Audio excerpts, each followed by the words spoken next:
which is you have to have a movie that comes out on Friday that appeals especially to teenage boys. Right. That has a lot of special effects. A movie meant to inspire ended up lighting a firestorm. When Boyz N the Hood hit theaters in the summer of 1991, it was supposed to shine a light on life in South Central Los Angeles. But instead, its opening weekend exploded into chaos across the country. Now the big questions remain. Why did a film about peace trigger violence? And what did the media's reaction reveal about Hollywood's fear of black stories? Join us as we explore the shocking moments that nearly destroyed one of cinema's most important films. The opening night massacre.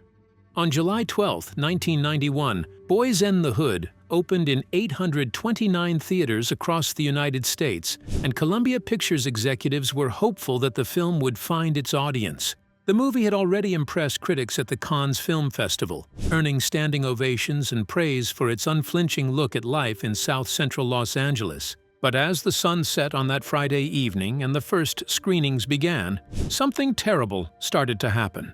Reports began flooding in from theaters across the nation about fights breaking out in lobbies, gunshots ringing out in parking lots, and terrified moviegoers fleeing into the streets. In Universal City, California, just minutes after Singleton himself had left a theater where he had been watching audience reactions, gunfire erupted and 5 people were wounded. In Minneapolis, shots fired inside a theater caused panic that spilled out onto the streets, where more gunfire erupted, and 4 people were hit. By the time the weekend ended, the statistics were devastating and impossible to ignore. 2 people had been unalived. Sup, Doe? Oh, shit. What up, G? And more than 30 others were wounded in incidents that took place across 12 different states. Michael Booth, a 23-year-old security guard, was shot in his car as he tried to leave the Halstead Twin Outdoor Theater in Riverdale, Illinois. In Sacramento, a 19-year-old woman was shot 6 times when gunfire erupted outside a theater as deputies tried to break up fights. But as the nation reeled from these shocking incidents, an even more troubling pattern began to emerge about how the media would frame the story. The media firestorm and racial double standards. Within hours of the opening night violence, news outlets across America descended on the story with a fury that would have lasting consequences.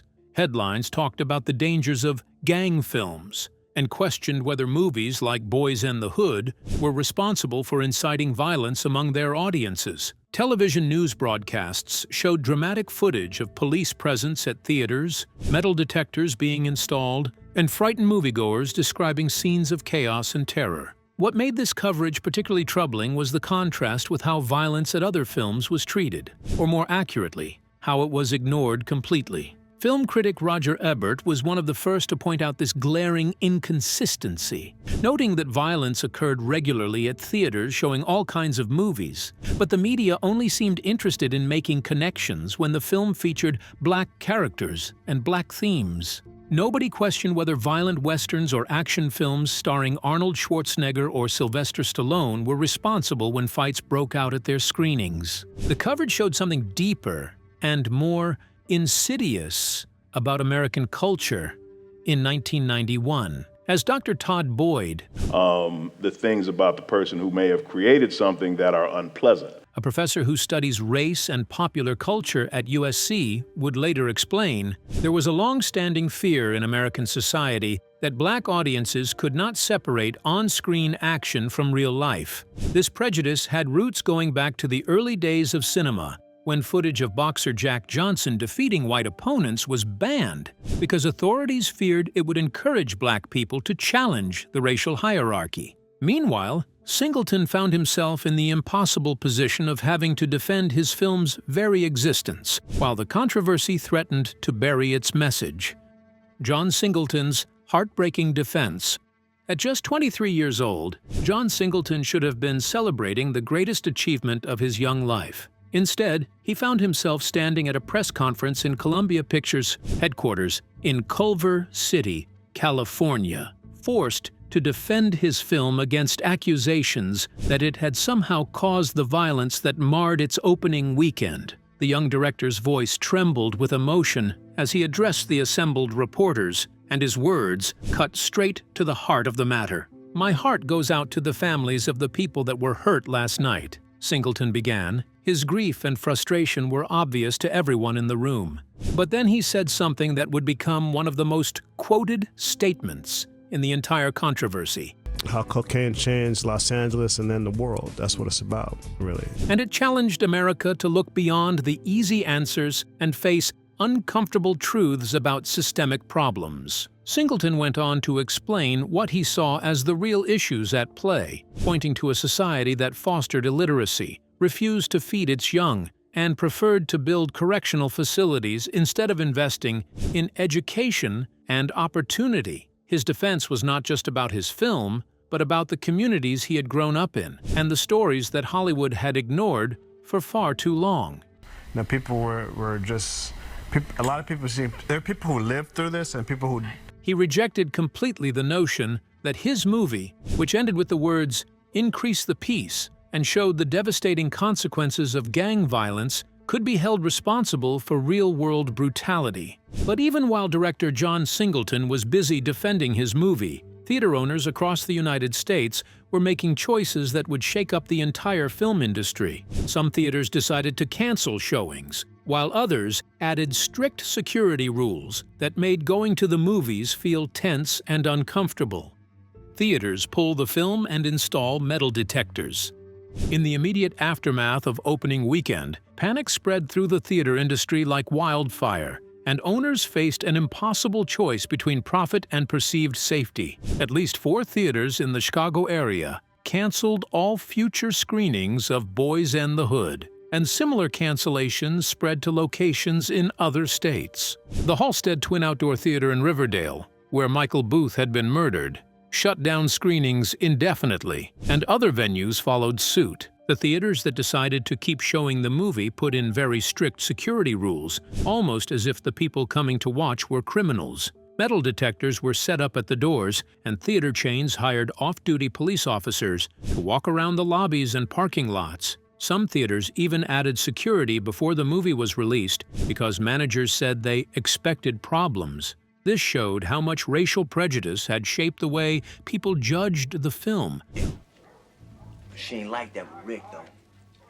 Because they got different daddies, that's why. And the audience who wanted to see it. The strict security rules made the theaters feel tense and uncomfortable, especially for black audiences who wanted to see a movie that reflected their own lives. For many young people, the experience was painful. They had already grown up facing police stops, profiling, and even excessive force in their neighborhoods. Now, just to watch a film that was meant to tell their stories with honesty and respect, they had to walk through metal detectors and pass by armed guards. Instead of feeling welcomed, they were treated with suspicion, which changed the whole meaning of going to the movies. Meanwhile, Columbia Pictures faced its own difficult decisions about how to respond to the crisis. The studio was suddenly under pressure from the public, the media, and even government officials, all demanding answers. Every move they made risked either calming the situation or making the controversy even worse.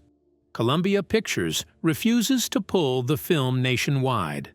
While some theater owners made choices based on their own worries, the movie studio behind Boyz N the Hood, Columbia Pictures, faced even bigger pressure. Many people wanted the studio to stop showing the film altogether. Critics argued that the company should take responsibility for the violence that had happened around the movie, even though the film itself wasn't the cause. Voices from different groups spoke out, demanding action. Some said the studio should pull the movie from theaters immediately, while others went further and called for boycotts. These advocacy groups didn't just target Boyz N the Hood. They also criticized other films they labeled as ghetto action movies. They claimed these films were dangerous, irresponsible, and encouraged violence, even though many fans and filmmakers believed they were telling real stories about life in black communities. This put Columbia Pictures in a very difficult position. It was telling life in a perspective. God was a bitch. On one side, they faced public pressure and fear-driven criticism. On the other, they had a groundbreaking film that audiences connected with deeply, and pulling it would mean silencing voices that were finally being heard on the big screen. To their credit, Columbia executives refused to bow to these demands, understanding that pulling the film would set a terrible precedent and send a message that black stories were too dangerous to be told. Instead, the studio issued a statement declaring that it would not remove the film from distribution, but would offer to pay for increased security at any theater that requested it. This decision required courage, because it meant standing behind a controversial film at a time when the path of least resistance would have been to simply make it disappear. The studio also defended its advertising campaign against criticism that it had marketed the film as an exploitation thriller rather than the serious drama it actually was. Critics, including Roger Ebert, had noted that the movie's trailer made it look like exactly what it was not, a film glorifying gang violence and criminal behavior. Columbia maintained that it had in no way sought to exploit or pander to violence, though the disconnect between the film's marketing and its actual message would remain a point of contention. But while Columbia continued to support the film, looking more closely at the violence showed that the situation was more complicated than the headlines made it seem. Reporters and investigators discovered that the problems weren't simply caused by the movie itself, but by larger issues in the community and the way audiences were treated. The real story behind the theater violence. When investigators and reporters looked more closely at what happened during the movie's opening weekend, they started to understand the situation in a deeper way. Steve Valdivia, who worked as the director of a Los Angeles group that focused on stopping gang violence, shared an important point that most of the media had ignored. He explained that the real problem wasn't the movie Boyz N the Hood itself. Instead, the issue was that the film attracted people from different gangs, and those rival groups ended up at the same theaters at the same time. If every gang territory had its own movie house, we would not have a problem, Valdivia told the New York Times, cutting through the hysteria with a clear-eyed assessment of the situation.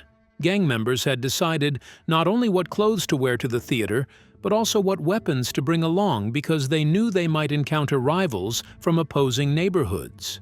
The film, which actually carried a powerful anti-gang message, had simply created a new venue where existing conflicts could play out. This explanation painted a very different picture from the narrative that the film itself was somehow inciting violence among previously peaceful viewers. The reality was that Boyz N the Hood was opening during a period when Los Angeles homicide rates had been soaring ever since the crack cocaine epidemic began in 1984, and gang violence was a daily reality in many communities across America. The film was documenting this violence and pleading for it to stop, not celebrating it or encouraging it. But the media's focus on the film rather than the underlying social conditions would have consequences that extended far beyond the opening weekend controversy. The historical context of fear around black films. The panic surrounding Boyz N the Hood did not emerge in a vacuum, and understanding its historical context reveals troubling patterns in how American society has reacted to black cinema throughout the decades. Just months before Singleton's film premiered, Wesley Snipes' New Jack City had faced similar accusations when violence broke out at some theaters during its release. The media had played up these incidents, creating an atmosphere of fear that positioned black-themed films as inherently dangerous. This pattern showed what some scholars would later call a moral panic around ghetto action films, a cycle that treated black movies differently from their white counterparts, regardless of actual violence statistics. When fights or shootings occurred at screenings of predominantly white action films, these incidents were reported as isolated events with no connection to the film itself. But when similar violence occurred at black films, the movie was immediately positioned as the cause rather than simply the location where pre-existing conflicts happened to unfold. The unfair treatment went beyond just how the media talked about the movies. Between 1988 and 1991, several films made by or about African Americans were predicted to cause violence even before they were released. These warnings often created a self-fulfilling prophecy because the extra security and heavy media attention ended up attracting more people who wanted trouble. By comparison, When fights happened in 1979 during showings of The Warriors, a movie about mostly white gang members, people saw those events as shocking but unusual. They were treated like rare accidents that didn't say anything bigger about the movie itself or the audience watching it. The film was still allowed to be seen as just entertainment, even though violence had broken out around it. Black films, however, were judged by a very different standard. Even before they opened, many people assumed they would cause trouble. Instead of being treated as isolated incidents, any problems linked to black films were used as proof that the movies themselves were dangerous or that the audiences couldn't be trusted. This unfair double standard meant that black filmmakers and black audiences faced suspicion and criticism that white-centered films never had to deal with. Meanwhile, the actual content of Boyz N the Hood told a story that completely contradicted the fears being expressed about it. The film's anti-violence message gets lost. In all the controversy and panic surrounding the theater violence, the actual content and message of Boyz N the Hood became tragically obscured, and audiences who might have benefited most from seeing it were being warned away. The film tells the story of Trey Styles, a young man growing up in south-central Los Angeles, who manages to avoid the traps of gang life, early parenthood, and violence, specifically because he has a strong father figure who teaches him to think about consequences and value education over revenge. The most powerful part of the movie shows how terrible gang violence can be. Trey's best friend Ricky, a talented athlete with a college scholarship and dreams of a better future, is suddenly unalived in a pointless shooting.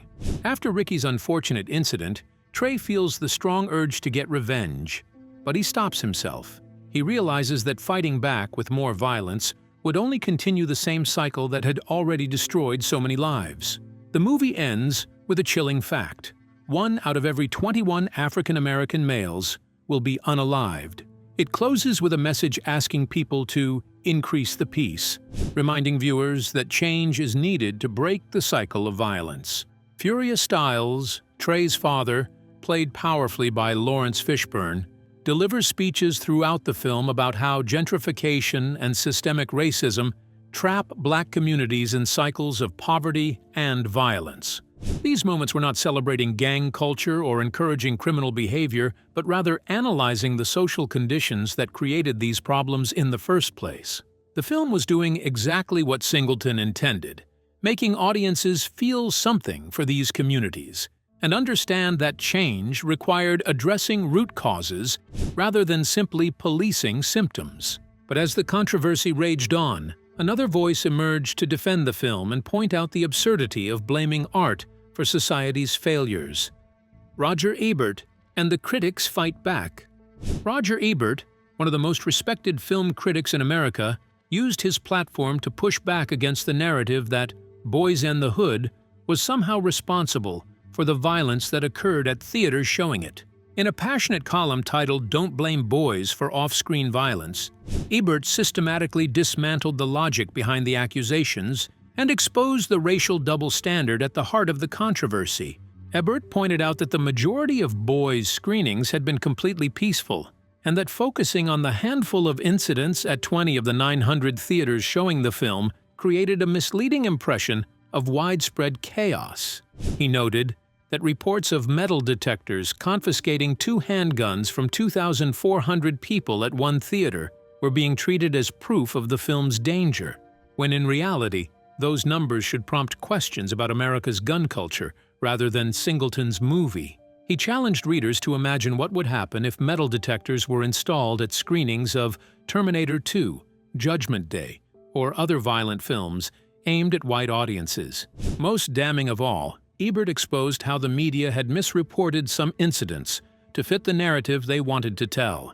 He revealed that Chicago police had determined a stabbing, initially blamed on Boyz N the Hood, had actually involved 2 people who had not seen the film, were not going to see the film, and were in fact some distance away from the theater at the time. This correction received far less attention than the original inflammatory report, and similar patterns played out in other cities where violence near theaters was automatically attributed to the film regardless of actual connection. But even as defenders like Ebert fought to set the record straight, the controversy had already done its damage to the film's reception and to the future of black cinema. The long-term impact on black filmmakers and cinema. The controversy surrounding Boyz N the Hood did cast a long shadow over black cinema for years to come, creating obstacles and prejudices that talented filmmakers would struggle against even as they tried to tell important stories. John Singleton himself became the first African-American ever nominated for Best Director at the Academy Awards, making history at just 24 years old as also the youngest person to receive that honor. Yet this groundbreaking achievement came with the bitter taste of having to defend his film against accusations that it caused the very violence it was trying to prevent. The film's success, it went on to gross $57.5 million at the box office against a production budget of just $6 million, proved that there was a hungry audience for authentic black stories told from a black perspective. It launched the careers of Cuba Gooding Jr., Ice Cube, Morris Chestnut, Regina King, Angela Bassett, and Nia Long, all of whom would go on to become major Hollywood stars. In 2002, the Library of Congress deemed Boyz N the Hood culturally and historically significant enough to include in the National Film Registry, cementing its place in American cinema history. But the controversy also created lasting damage that would take decades to repair. It would be 18 years before another African-American filmmaker, Lee Daniels, with Precious, received a Best Director nomination at the Oscars, revealing how Singleton's breakthrough had not opened doors as widely as it should have. Filmmakers who wanted to tell stories about black communities found themselves facing extra scrutiny and pressure to avoid anything that might be seen as controversial or dangerous, leading to self-censorship and lost opportunities to explore important themes. The media's treatment of Boyz N the Hood established a template that would be applied to future black films, creating an atmosphere where any movie dealing with urban life or gang culture faced automatic suspicion and predictions of violence, regardless of its actual content or message. This prejudice affected not just how films were marketed and received, but also which projects could get funded and distributed in the first place, as studio executives worried about controversy and potential liability.